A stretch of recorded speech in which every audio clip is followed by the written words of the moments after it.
بسم اللہ الرحمن الرحیم۔ السلام علیکم۔ آج 24 نومبر بروز جمعہ ہم بات کریں گے دو اہم ایشوز کے حوالے سے۔ پاکستان تحریک انصاف کے چیئرمین عمران خان کی 190 ملین پاؤنڈ سکینڈل کیس میں درخواست سپریم کورٹ آف پاکستان میں دائر کی گئی ہے اور عمران خان کی دوسری ضمانت ہے جو direct supreme court of Pakistan پہنچی ہے۔ ایسا کیا ہوا کہ پاکستان تحریک انصاف کے وکلاء نے احتساب عدالت کی بجائے direct supreme court of Pakistan سے رجوع کیا، اس کی تفصیل میں آپ کے ساتھ شیئر کروں گا۔ ساتھ یہ جو ڈیولپمنٹ ہوئی ہے بحریہ ٹاؤن کیس کے حوالے سے، کیا اس کا فائدہ اٹھانے کے لیے یہ درخواست دائر کی گئی، اس کے اوپر بھی ہم بات کریں گے۔ اور ساتھ میں آپ کو بتاؤں گا اعتزاز احسن صاحب نے ایک درخواست دائر کی تھی پاکستان تحریک انصاف کے رہنماؤں کی جبری گمشدگیوں اور ان سے جو جبری طور پر پارٹی چھڑوانے کے حوالے سے، اور اس جو کارروائیاں ہیں اس طرح کی ان کے خلاف درخواست دائر کی تھی جس کو رجسٹرار آفس نے مسترد کر دیا تھا۔ اس میں چیمبر اپیل کے حوالے سے اہم پیش رفت سامنے آئی ہے، اس کی تفصیل بھی میں آپ کے ساتھ شیئر کروں گا۔ سب سے پہلے میں آپ کو بتاتا چلوں کہ سانحہ بلدیہ فیکٹری جو کیس تھا کراچی میں، جو ایک افسوسناک واقعہ پیش آیا تھا، اس حوالے سے سندھ ہائی کورٹ میں اہم پیش رفت سامنے آئی ہے۔ سندھ ہائی کورٹ نے سانحہ بلدیہ فیکٹری عمل درآمد کیس میں متعلقہ اداروں سے مزید پیش رفت رپورٹ طلب کر لی۔ سانحہ بلدیہ فیکٹری عمل درآمد کیس کی سماعت سندھ ہائی کورٹ میں ہوئی، جس میں ایڈیشنل آئی جی کراچی خادم حسین رند پیش ہوئے۔ عدالت میں مفرور اور اشتہاری ملزمان سے متعلق رپورٹ پیش کی گئی۔ علاوہ ازیں نادرہ حکام کی جانب سے بھی رپورٹ عدالت میں جمع کروا دی گئی۔ نادرہ کے وکیل نے موقف اختیار کیا کہ مفرور اور اشتہاری ملزمان کا ریکارڈ جو ہمیں فراہم کیا گیا وہ مکمل نہیں ہے۔ فراہم کیے گئے ریکارڈ میں ملزم کے قومی شناختی کارڈ نمبر موجود نہیں۔ ہمیں تمام تر معلومات فراہم کی جائیں تاکہ کارروائی شروع کی جا سکے۔ عدالت نے آئندہ سماعت پر متعلقہ اداروں سے مزید پیش رفت رپورٹ طلب کرتے ہوئے کیس کی سماعت کو 19 دسمبر کے لیے ملتوی کیا۔ عدالت نے مفرور اور اشتہاری ملزمان کے شناختی کارڈ بلاک کرنے کا حکم دے رکھا ہے، جبکہ پولیس کا کہنا ہے کہ سندھ بھر میں 50,000 سے زائد ملزمان مفرور اور اشتہاری ہیں۔ سماعت کے بعد ایڈیشنل آئی جی کراچی خادم حسین رند نے کہا کہ عدالت میں عمل درآمد رپورٹ جمع کروا دی گئی ہے۔ 50,000 مفرور اشتہاری ملزمان میں سے 26% کی گرفتاریوں میں ہم کامیابی مل چکی ہے۔ کراچی میں موجود تمام ملزمان پکڑے جائیں گے۔ پولیس میں موجود ملزمان سے متعلق سوال پر ایڈیشنل آئی جی کراچی خادم حسین رند نے کہا کہ جو بھی ہیں وہ پکڑے جائیں گے، چونکہ پولیس کے اپنے ایس ایس پی لیول کے لوگوں کے خلاف کارروائی ہو رہی ہے، ڈی ایس پی لیول کے لوگوں کے خلاف کارروائی ہو رہی ہے، اور یہ سلسلہ ایسے ہی جاری ہے۔ ان کے اپنے خلاف اور ان لوگوں کی گرفتاریاں، ان کے ریمانڈ، یہ سلسلہ سندھ پولیس کے اپنے افسران کا جاری ہے۔ جس پر یہ سوال کیا گیا تھا تو جو سینئر افسر تھے سندھ سرکار کے اور سندھ پولیس کے، وہ جواب گول کر گیا، انہوں نے کہا سب کے خلاف کارروائی ہوگی۔ دوسری طرف ایک ثاقب نثار جب چیف جسٹس تھے تو انہوں نے ڈیم فنڈ کے نام سے ایک فنڈ شروع کیا تھا، اور اس میں عوام نے اس وقت بڑھ چڑھ کے حصہ لیا تھا۔ اس فنڈ کے حوالے سے چونکہ بہت زیادہ افواہیں پھیلائی جاتی تھیں، آپ کو ثاقب نثار سے کسی بھی طرح سے کوئی گلہ ہو سکتا ہے، اختلاف ہو سکتا ہے، ان کے فیصلوں سے اختلاف ہو سکتا ہے، ان کا عدالت چلانے کا جو طریقہ کار تھا اس سے اختلاف ہو سکتا ہے، اس میں کوئی دوسری رائے نہیں ہے۔ لیکن جو ان کے خلاف یہ ایک الزام تھا، ایلیگیشن تھا کہ وہ ڈیم فنڈ کھا گئے ہیں، اور اس پر مسلم لیگ نون نے بہت زیادہ افواہیں پھیلائی تھیں اور باتیں کرتے تھے، وہ سارے کا سارا جھوٹ کا پلندہ ہے۔ چونکہ جو ڈیم فنڈ، بھلے چیف جسٹس کا یہ اختیار تھا یا نہیں تھا، یہ ارریلیونٹ سوال ہے، اب فائدہ کوئی نہیں ہے، لیکن جو فنڈ تھا وہ محفوظ کر کے گئے تھے، اور وہ محفوظ فنڈ باقاعدہ طور پر اسٹیٹ بینک آف پاکستان میں جمع ہے۔ اس حوالے سے اب نگران وزیر خزانہ نے سینٹ میں ایک تفصیل جمع کروائی ہے۔ تحریری جواب میں جو نگران وزیر خزانہ ہے شمشاد اختر، انہوں نے تحریری جواب میں کہا ہے کہ 26 جولائی 2023 تک 11 ارب 46 کروڑ 59 لاکھ 37,658 روپے موصول ہوئے۔ سرمایہ کاری پر منافع میں 6 ارب 29 کروڑ 59 لاکھ اور 38,962 روپے حاصل ہوئے۔ فنڈ کی رقوم کی مالیت اس وقت 17 ارب 86 کروڑ 28 لاکھ 76,620 روپے ہو چکی ہے، اور انہوں نے کہا کہ جو اکاؤنٹ ہے اس سے رقم نکالی نہیں گئی، لیکن منافع ہو رہا ہے۔ جو 11 ارب روپے رقم تھی وہ اب 17 ارب روپے ہو چکی ہے، اور وہ ساری کی ساری ریاست پاکستان کی ہے، چونکہ وہ سرکاری بینک میں موجود ہے۔ اور اس بات کا امکان ہے کہ جیسے بحریہ ٹاؤن میں جو بحریہ ٹاؤن کیس میں جو رقم پڑی تھی سپریم کورٹ آف پاکستان کے پاس، سپریم کورٹ آف پاکستان نے وہ تقسیم کر دی حکومتوں میں، تو اب اس میں کوئی دوسری رائے نہیں ہے کہ بجائے اس کے کہ یہ ساری جو رقم ہے یہ ڈیم کے لیے ہی، اور سپریم کورٹ آف پاکستان اس کے اوپر کوئی حکم جاری کرے، چونکہ عوام نے اس وجہ سے نہیں دیا تھا کہ وہ کرپٹ حکومتوں کے عیاشیوں کے لیے استعمال ہو، وہ تھی ڈیم فنڈ کے لیے۔ تو اب سپریم کورٹ آف پاکستان اگر یہ حکومت کو رقم واپس کرتی بھی ہے یا حکومت کو رقم ٹرانسفر کرتی ہے تو اس کے لیے ضروری ہے کہ وہ یہ یقینی بنائے کہ یہ ڈیم فنڈ کے لیے جو رقم تھی وہ ڈیم کے لیے ہی استعمال ہوگی اور اس سے پاکستان کی عوام کی کوئی بہتری ہوگی، بجائے اس کے آج ہم نے دیکھا کہ اسٹیٹ بینک کے ملازمین کی لاکھوں روپے تنخواہیں ہیں، اور کہا گیا کہ جو ہمارے سول یا جو اداروں کے ریٹائرڈ ملازمین ہیں جو بیرون ملک رہتے ہیں وہ ڈالر میں تنخواہ لیتے ہیں۔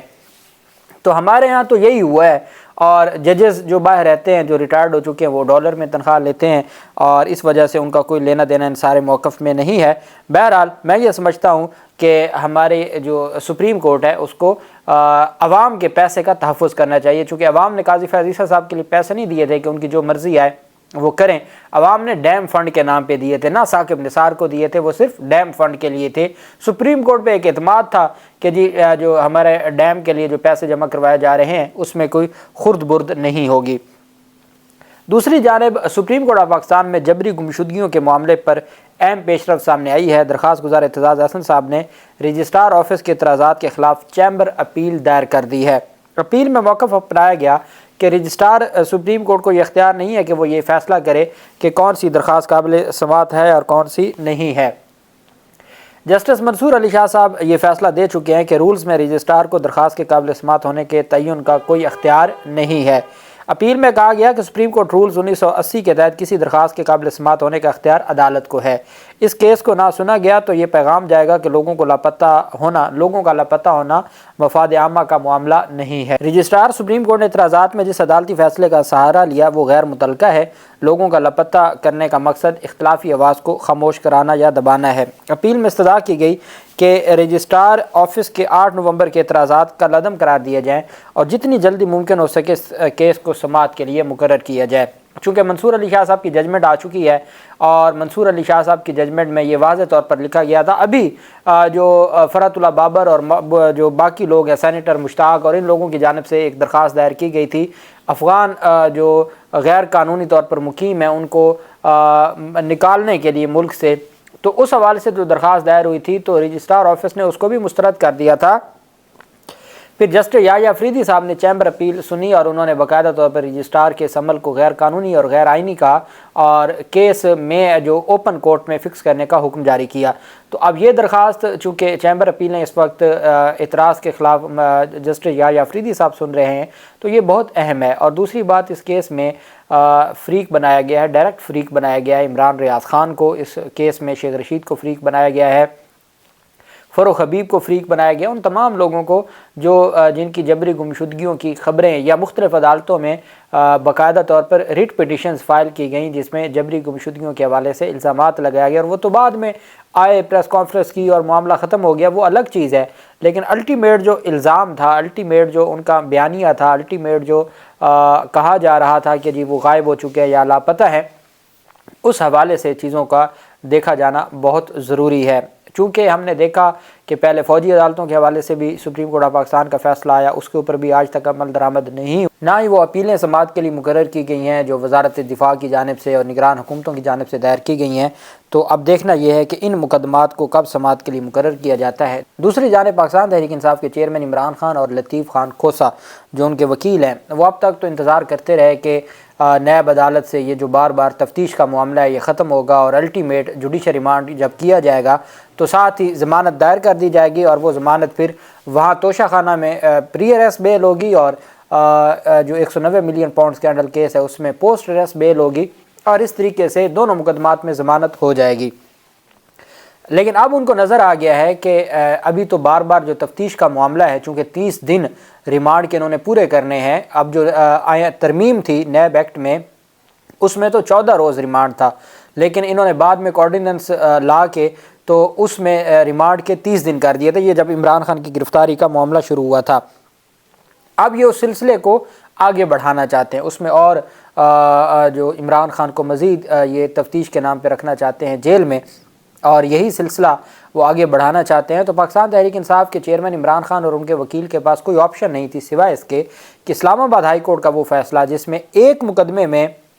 ان کی عبوری ضمانت کو بحال کر دیا، اگر تو عبوری ضمانت بحال ہونا بنتی ہے تو وہ پھر سارے مقدمات میں بنتی ہے، اگر نہیں بنتی تو پھر کسی مقدمے میں بھی نہیں بنتی۔ تو یہ جو چیف جسٹس عامر فاروق صاحب اور جسٹس طارق محمود جہانگیری صاحب کے بینچ کا فیصلہ تھا وہ بڑا ہی دلچسپ تھا کہ ایک مقدمے میں عبوری ضمانت بحال کر دی، دوسرے میں چونکہ گرفتاری ہو چکی تھی اور وہ گرفتاری بھی انہوں نے دھوکہ دہی سے کی تھی اور عدالت میں بیان دیتے رہے کہ ہم نے گرفتار نہیں کرنا، اور عدالت میں آرڈیننس پیش کرنے کا بہانہ کرتے رہے، اور پھر انہوں نے جب فائنل سماعت تھی اسے ایک دن پہلے انہوں نے گرفتار کر لیا۔ اب جب سپریم کورٹ آف پاکستان میں 190 ملین پاؤنڈ اسکینڈل کے حوالے سے اتنی تگڑی دستاویزات جمع ہو چکی ہیں اور سپریم کورٹ آف پاکستان نے باقاعدہ طور پر پیسے بھی جو متعلقہ حکومتیں ہیں ان کو ٹرانسفر کر دیے ہیں، تو اس کے بعد لطیف خان کوسہ صاحب کو یہ لگتا ہے کہ 190 ملین پاؤنڈ اسکینڈل کیس کی جو اسلام آباد ہائی کورٹ کا فیصلہ اس کو ہم سپریم کورٹ میں چیلنج کر کے وہاں سے ریلیف لے سکتے ہیں، چونکہ وہاں پر فائل موجود ہے، وہاں پر سارے ڈاکومنٹس موجود ہیں 190 ملین پاؤنڈ اسکینڈل کیس کی حد تک۔ اگر ہم یہاں پہلے ریمانڈ چلتا رہے گا، ریمانڈ ختم ہوگا تو ضمانت میں بھی ایسے ہی تاریخیں بڑھیں گی، تو یہ معاملہ بہت لٹک جائے گا اور کسی صورت بھی اس کا کوئی فائدہ نہیں ہے۔ پہلے ایک بینچ ہے جو سائفر مقدمے کی سماعت کر رہا ہے، تو ان کی یہ خواہش ہے کہ اس بینچ پہ یہ کیس بھی لگ جائے اور دونوں اکٹھے ڈیسائیڈ ہو جائیں۔ سپریم کورٹ میں ایڈوکیٹ لطیف کھوسہ کے توسط سے دائر کی گئی اپیل میں موقف اختیار کیا گیا ہے کہ عمران خان کو توشہ خانہ کیس میں گرفتار تھے، توشہ خانہ وہ جو سزا تھی۔ ٹرائل کورٹ نے عدم حاضری پر ضمانت خارج کی۔ اسلام آباد ہائی کورٹ نے بھی ضمانت خارج کرنے کا فیصلہ برقرار رکھا۔ عدالت عظمیٰ سے استدعا ہے کہ ہائی کورٹ کا فیصلہ کالعدم قرار دے کر ضمانت بحال کرے، اور دوسری جانب انہوں نے یہ بھی کہا کہ ہم یہ سمجھتے ہیں کہ جب کوئی گرفتار ہو جاتا ہے تو گرفتاری کے بعد وہ اس کا عدالت میں پیش ہونا کوئی اپنا مرضی نہیں ہوتی، بلکہ یہ وہ ریاست کی کسٹڈی میں ہوتا ہے، ریاست کی مرضی کہ وہ پیش کرے یا نہ کرے۔ ایسے حالات میں جو عبوری ضمانتیں ہیں ان کو کسی بھی صورت میں خارج نہیں ہونا چاہیے، ان کو عبوری ضمانتوں کو منظور ہونا چاہیے اور عبوری ضمانتوں کو میرٹ کے اوپر ڈیسائیڈ ہونا چاہیے، اور ساتھ یہ جو ہماری عبوری ضمانت ہے اس کو بھی بحال کیا جائے، نیب کی گرفتاری کو غیر قانونی قرار دیا جائے، یہ استدعا کی گئی ہے۔ اللہ پاک پاکستان کا حامی و ناصر ہو۔ بہت شکریہ۔ اللہ حافظ۔ پاکستان زندہ باد۔